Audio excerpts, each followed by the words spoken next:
Now let's begin the procedures for patch removal.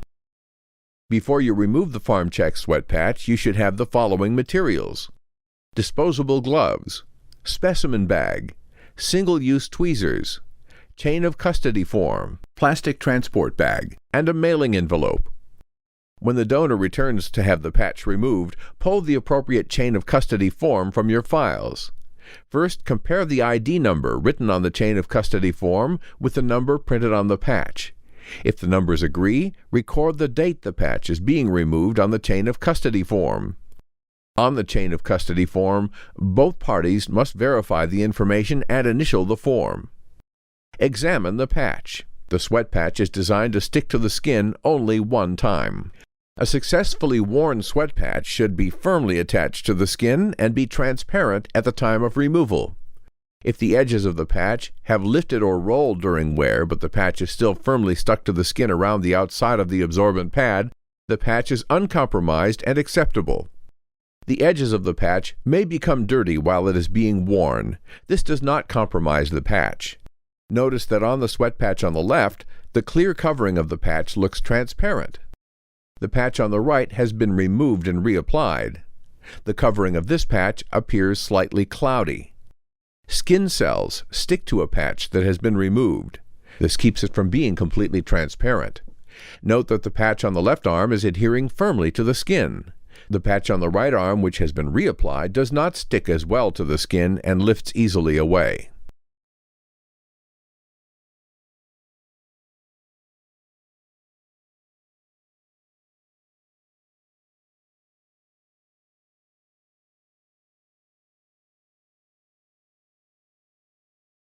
If the donor tries to alter the patch by applying a substance to the outside of the patch, the covering will most likely no longer be shiny, smooth, or transparent. If someone tries to alter the patch by injecting a substance under the patch's outer covering, several things may happen. The absorbent pad may become discolored. The skin under the pad may become irritated and red, and holes from a hypodermic needle may be visible in the covering.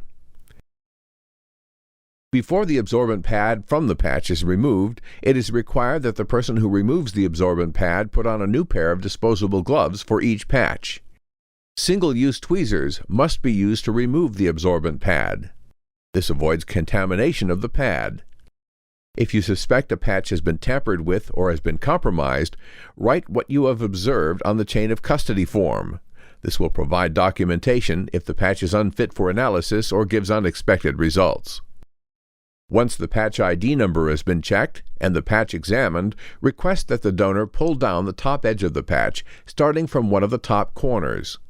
Using a gloved hand, pull down the top edge of the patch halfway. Use the single-use tweezers to remove the pad. Firmly grasp the pad with the tweezers and in one fluid motion, pull up on the pad as you pull down on the film. The absorbent pad is the only part of the patch that is analyzed at the laboratory. Place the pad in the plastic specimen bag and seal immediately. Only the white absorbent pad is to be sent to the lab, along with a completed chain of custody form. Note there is a fee for a no test, which is what will occur if these procedures are not followed. There are 3 peel and stick barcode labels and a security seal on the chain of custody form near the bottom. These barcode labels match the barcode on the top right of the COC. Peel off the security seal from the chain of custody form. Place the security seal where the top of the bag meets the center of the bag. Write the date the patch was removed on the security seal and initial it. There is a drawing of a properly sealed bag on the chain of custody form. Once the absorbent pad has been properly sealed in the specimen bag and recorded, remove the outside covering of the sweat patch from the arm. Notice how firmly the patch is sticking to the skin. It is important to notice the feel of a well-adhered patch so that you can easily identify a reapplied patch. It is recommended that you hold the transparent covering of the patch up to the light after the patch has been removed from the skin. Look for needle holes in the cover. However, very small needle holes may not be detected using these procedures.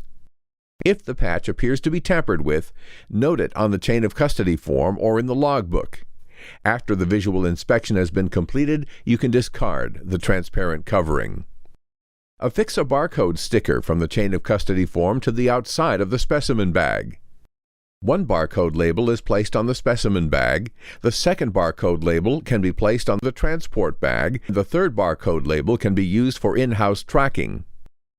If you believe the patch has been tampered with, take a digital photo and forward the photo to your PharmChem account manager.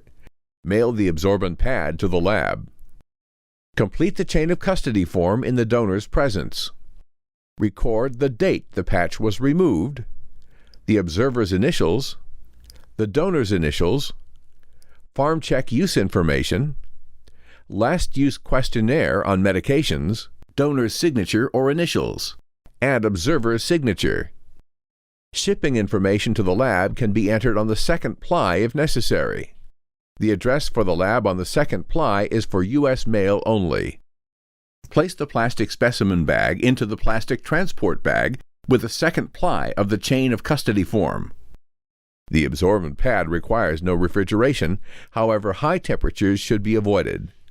The worn absorbent pad can be stored at room temperature for up to a month.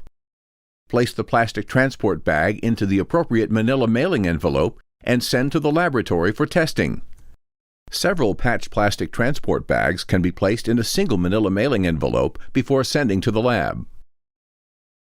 As mentioned earlier, with the use of an overlay, the patch can be worn for up to 14 days. Donors should be instructed to examine their patch overlay daily to see if the adhesive is starting to pull away from the skin. If so, they should immediately visit the person, location who applied the patch. The adhesive durability of the patch in hot and humid weather as well as extreme cold has been documented as not only safe but resilient. Many of our customers digitally photograph the patch and overlay when applied and again before removal. Skin irritation due to wearing the patch or from the absorbent pad is rare. However, a very small number of people are indeed allergic to the adhesive, and if so, skin irritation will become evident within an hour or two. If this occurs, the wearer should return to the application site and have the patch removed. The points to remember when removing the patch are: check the patch ID number to make sure it matches the one written down.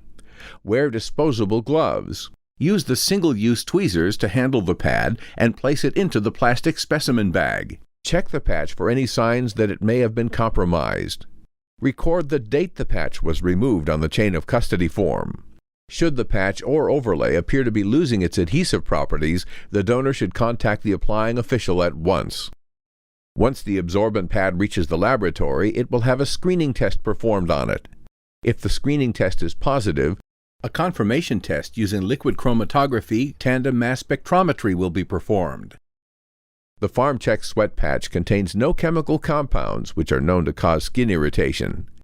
If skin irritation should occur while wearing the patch, it should be removed immediately and the skin appropriately treated. If the skin irritation appears serious or requires medical attention, immediately contact a doctor. Any such skin irritation should be digitally photographed and sent to your service representative at PharmChem. Some PharmChek customers use our new digital chain of custody DCOC form, which is a one-ply printable form sent to our customers via email. Prior to printing, this digital form permits the typing of the name and address of collection vendors if used, the donor name, the donor ID, the observer name, the patch ID number, the date, tests ordered, and treatment status. This facilitates legibility. A separate DCOC is available for each of your sub-accounts if you have them. We send you a roll of peel and stick labels that have 4 barcode labels and a security seal on each label. After you type in all the data mentioned above and print the DCOC, one entire label set is applied to the DCOC in the space provided near the bottom. Remove one barcode label and affix it to the top right of the DCOC. Then apply the patch, and the observer and donor each initial the form. The DCOC is then filed away to await the removal. When completed, make a copy for your files and mail the original DCOC with the cellulose pad to the lab. Thank you for choosing PharmChem for your drug testing needs. If you have any questions about the sweat patch, its application or removal, or how the sweat patch is tested in the laboratory, please contact your PharmChem service representative.